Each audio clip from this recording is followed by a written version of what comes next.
You know that moment when you think everything's decided, when there's no turning back, and then something happens that flips your entire world upside down? Well, imagine holding a syringe in your hand, ready to end a life you've been told isn't worth saving, and then that life looks up at you and says, "Not yet." That's exactly what happened to one veterinarian, and what this puppy did next, ... It's something you'll never forget. So, picture this. It's just another Tuesday at the veterinary clinic. Dr. Parker's been doing this for years. You know, he's seen it all. The sick ones, the abandoned ones, the ones nobody wants anymore.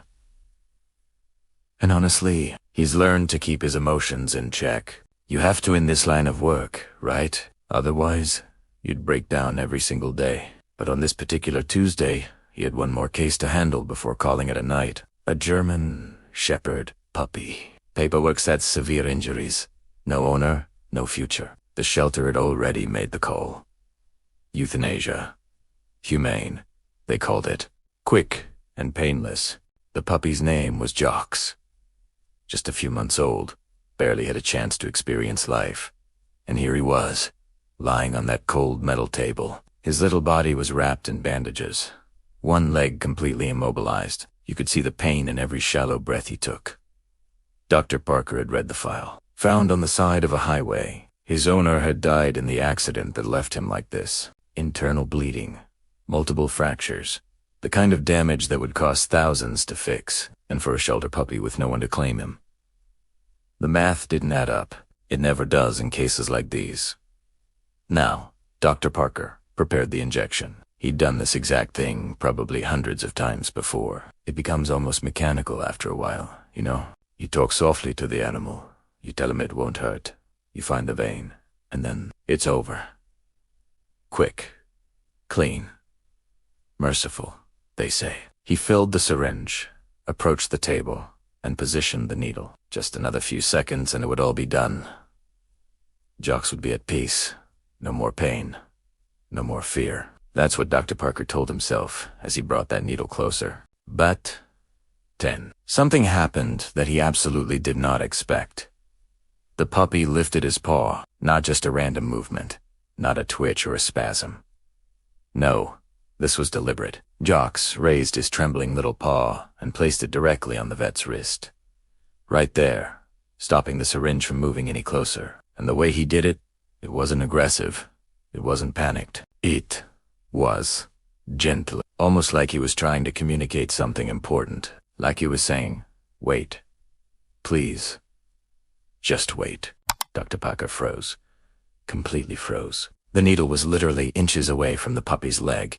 And here was this broken little creature, barely able to move, using what little strength he had left to stop what was about to happen.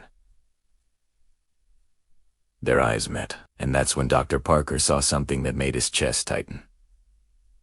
Those brown eyes weren't just filled with fear. They weren't just pleading for mercy.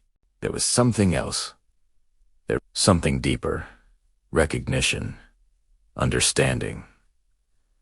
This puppy knew exactly what was about to happen. Have you ever looked into an animal's eyes and felt like they could see right through you? Like they understood everything you were thinking and feeling? That's what this moment was like.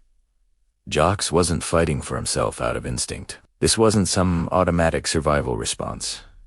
No, this was conscious. This was a choice. He was begging, truly begging, for another chance. "Easy, buddy," Dr. Parker whispered, his voice barely steady. "It won't hurt, I promise."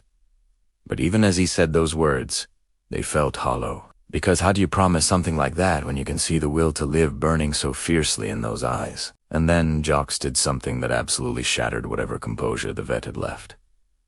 The puppy shook his head, slowly, weakly, but deliberately, like he was saying no. His tail gave one faint thump against the table, desperate and pleading. Then, using every ounce of energy he had, he dragged himself closer to the doctor. You could hear how labored his breathing was, see how much pain every movement caused him, but he kept going until he could rest his head on Dr. Parker's hand, and then he let out the most heartbreaking whimper you could imagine. It sounded almost like words, like he was saying, "Please, please, don't let my story end like this." Now, before we go any further, I have to tell you something about Dr. Parker. Because to understand why this moment hit him so hard, you need to know where he was in his own life. About a year before this happened, he'd lost his wife in a car accident. Just like that, in one terrible moment, the person he loved most in the world was gone. And he hadn't dealt with it. Not really. He'd thrown himself into work, putting up walls around his heart, telling himself that if he just stayed busy enough, stayed detached enough, nothing could hurt him again. He'd become efficient, mechanical, professional. He did his job well, but he'd stopped letting himself feel. But now, holding this broken puppy who was fighting so hard to live, those walls started crumbling. His hand began to shake. The syringe felt impossibly heavy. He looked down at the medical chart again. Severe leg fractures.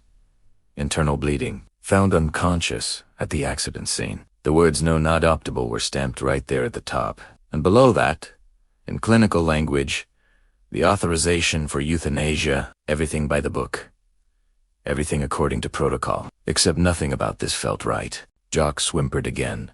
Softer this time. And then he did something that would change both of their lives forever. Despite the pain, despite the injuries, despite having every reason to just give up, this little puppy pushed himself up onto his 3 good legs. He fell once. Got back up. Fell again. But he kept trying until he was standing there, trembling but standing, his bandaged leg hanging uselessly in the air. You could see the agony etched across his face. But he stood there anyway, looking directly into Dr. Parker's eyes. And then he barked. Just once. It was weak, cracked, barely more than a whisper. But it was the most powerful sound the vet had ever heard. Because that bark wasn't a cry for help. It was a declaration. It was Jock saying, "I'm still here. I'm still fighting. I'm not done yet." That's when Dr. Parker completely broke down. Tears started streaming down his face, and he dropped the syringe. It clattered onto the floor. Forgotten. "No," he whispered, pulling Jocks into his arms. "No, no, no. You're right. If you're still fighting, then so am I. We're not giving up on you. Not today. Not ever." In that moment, everything changed. Instead of ending Jocks' story, Dr. Parker decided to rewrite it. He disconnected the medical equipment, wrapped the puppy carefully in a warm blanket, and made a decision that went completely against protocol. He was taking Jocks home, and he was going to do everything in his power to give this little fighter the second chance he was begging for. That first night was rough, really rough. Dr. Parker set up a comfortable space in his living room, brought out all the medical supplies he needed, and got to work. He cleaned Jocks' wounds properly, administered pain medication, set up 4 fluids. The puppy could barely move, exhausted from pain and trauma. But every single time the vet came into the room, no matter how much agony he was in, Jocks tried to wag his tail. That tiny gesture, that little sign that he recognized kindness, that he appreciated the second chance he was getting. It meant everything. The first week was all about survival, getting through each day, each hour, sometimes, making sure the internal bleeding stopped, that infections didn't set in, that Jocks' broken body had the resources it needed to start healing. Dr. Parker found himself doing something he hadn't done in over a year. He was caring about something again, really caring, not just going through the motions, but emotionally investing in another living being's survival. He'd sit up with Jocks through the night when the pain got bad, talking to him softly, telling him stories about his late wife, about the life he used to have before grief built those walls, and somehow, sharing those stories with this little puppy who couldn't talk back, it started to heal something inside him too. Week 2 brought the first signs of real progress. Jocks started eating on his own, actually showed interest in the food rather than just tolerating it. His eyes became more alert, more present. The internal injuries were healing better than expected. But the leg, that was going to be the real challenge. The fractures were severe, and there was legitimate concern that he might never walk properly again. But here's the thing about Jocks. That puppy was a fighter in the truest sense of the word. Physical therapy started in week 3. Dr. Parker would gently manipulate the injured leg, helping maintain some range of motion working to prevent the muscles from atrophying completely. And Jocks? He never complained, not once. You could see the discomfort in his eyes, but he trusted the process. He trusted that these painful exercises were leading somewhere better. By week 4, something miraculous started happening. Jocks began putting tiny amounts of weight on that leg, just for seconds at a time, but it was something. Dr. Parker couldn't believe it. He'd seen the x-rays, knew how bad the damage was. By every medical standard, this shouldn't be possible.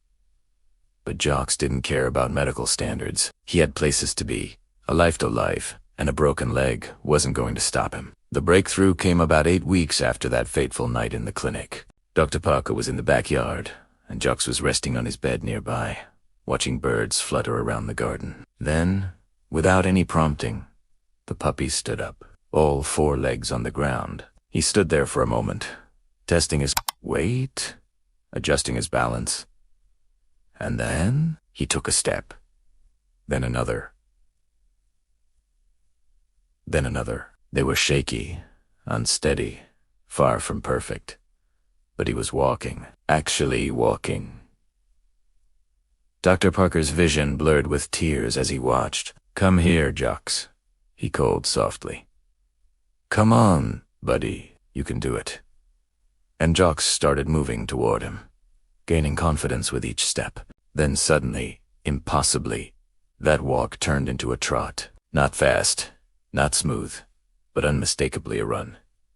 Jocks was running. This puppy who had been minutes away from death, who everyone had written off as beyond saving, was running through the grass with pure joy on his face. The vet dropped to his knees as Jocks reached him, and the puppy jumped into his arms, tail wagging so hard his entire body wiggled.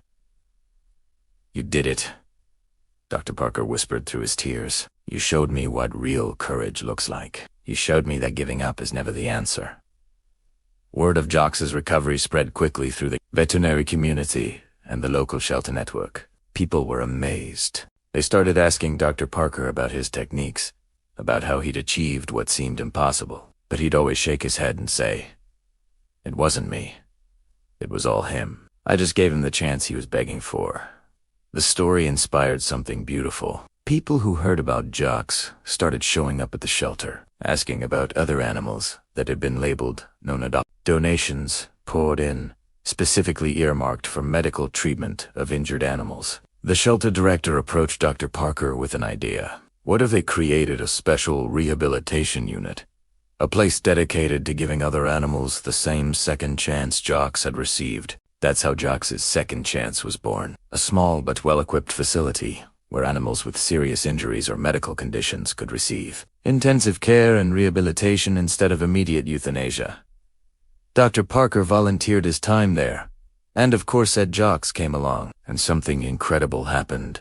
This puppy who'd fought so hard for his own life seemed to understand that others needed that same fight. Whenever a new scared, injured animal arrived at the facility, Jocks would be the first to approach them. He'd walk over slowly, letting them see his slight limp, showing them his scars. Then he'd sit down beside them, his tail wagging gently, his eyes full of warmth and reassurance. And somehow, those frightened animals would calm down. You could almost see the moment when they understood what Jocks was telling them.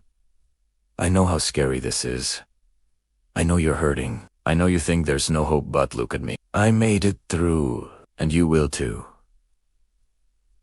About 6 months after that night in the clinic, Dr. Parker was in his office late one evening, catching up on paperwork. Jocks was sleeping beside his chair, something he did every night now, and the vet found himself just watching this incredible dog breathe, watching his paws twitch as he dreamed. And for the first time since losing his wife, Dr. Parker smiled a real, genuine, unforced smile, because he finally understood something important. He hadn't saved Jocks' life that night. Not really. Jocks had saved that trembling little paw reaching out to stop the syringe had Ewan just been asking for another chance at life. It had been offering Dr. Parker a way back from the emptiness he'd been living in. A reason to care again, a reminder that no matter how broken something seems, it's never truly beyond saving. Not animals. Not people. Not hope. itself. Now, every single day at the clinic is different. When a pet owner brings in an injured animal and asks if there's any hope, Dr. Parker looks at Jocks, who's usually right there beside him, and he always answers the same way. There's always hope. Always. As long as we're willing to fight for it. And then Jocks will walk over to the scared animal, sit down beside them, and work his magic. The real miracle of this story isn't just that one puppy survived against incredible odds. It's what that survival meant. It's how one moment of choosing compassion over convenience, hope over protocol, created ripples that touched hundreds of lives. The animals who received second chances because Jocks' story proved they were worth saving. The shelter workers who stopped seeing animals as lost causes and started seeing possibilities. The families who adopted these so-called non-adoptable pets and discovered incredible companions. And one grieving veterinarian who learned that letting your heart break open again is the only way it can truly heal. Looking back, Dr. Parker often thinks about that night, about how close he came to making a decision he could never take back, about how one split second of pausing, of really seeing the life in front of him, changed everything. He's grateful for that trembling paw, for those pleading eyes, for the courage of a puppy who refused to accept that his story was over. Because here's what he learned, and what Jocks taught him. Every life has value. Every creature deserves a chance to fight, to heal, to become the miracle everyone said was impossible. We just have to be willing to see that potential, to invest in that possibility, to believe that sometimes the smallest, most broken souls have the biggest lessons to teach us. So the next time you encounter someone or something that the world has written off, that everyone says isn't worth the effort, remember Jocks. Remember that trembling paw and what it represented. The refusal to give up. The insistence that every story deserves a fighting chance at a better ending. And ask yourself, are you willing to be the person who stops the needle, who tears up the paperwork that says, non-adoptable, who says, not on my watch. We're fighting for this one. That's the message Jocks carries with him every single day at that clinic. His slight limp, his scars, his gentle eyes, they all tell the same story. Never give up. Not on them. Not on yourself. Not on the possibility that today could be the day everything changes. Did this story touch your heart? Because it's touched millions of others. Stories like this remind us why compassion matters, why second chances change the world, why that instinct to help, to save, to care, that's what makes us human. If this moved you, let us know. Share it with someone who needs to hear that giving up is never the answer. And stick around, because there are so many more stories of hope, courage, and the incredible bond between humans and the animals who teach us how to be better. Sometimes the smallest paw carries the biggest truth. And Jocks' truth is simple. Keep fighting. Keep hopping. Keep believing that tomorrow can be better than today, because you never know when your second chance is just one trembling paw away.